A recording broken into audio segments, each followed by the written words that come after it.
अहंकारी की मदद नहीं करते भगवान। श्री कृष्ण भोजन करने बैठे थे।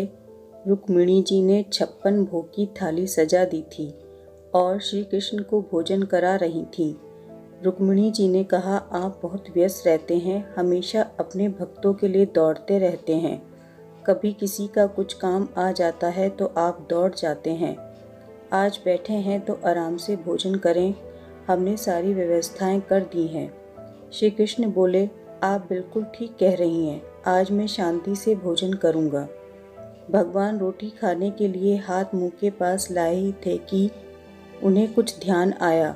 वे रुक गए और रोटी का टुकड़ा फिर से थाली में रख दिया और खड़े हो गए। उन्होंने रुक्मिणी से कहा, मैं अभी आता हूँ। रुक्मिणी ने कहा, अब आप खाना छोड़कर कहाँ जा रहे हैं? श्री कृष्ण बोले, मेरा एक भक्त है, बहुत डूबकर मेरी भक्ति करता है तो लोग उसे पागल कहते हैं। कभी कोई उसे मार देता है, लेकिन आज तो अति हो गई है, लोग उसे पत्थर मार रहे हैं। वह मेरा ही नाम ले रहा है तो मुझे उसकी मदद के लिए जाना पड़ेगा। श्री कृष्ण 2 कदम आगे बढ़े ही थे और रुक गए। वे फिर से रुक्मिणी जी के पास आ गए। रुक्मिणी जी ने पूछा, आप तो लौट आए, क्या हुआ? आप भक्त की मदद के लिए नहीं जा रहे हैं?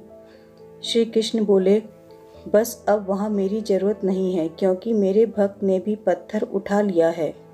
अब वह भी पलटकर जवाब दे रहा है। चलो भोजन करते हैं। सीख, जब हम भगवान पर पूरा भरोसा करते हैं तो भगवान की जिम्मेदारी हो जाती है कि वह हमारी सुरक्षा करें।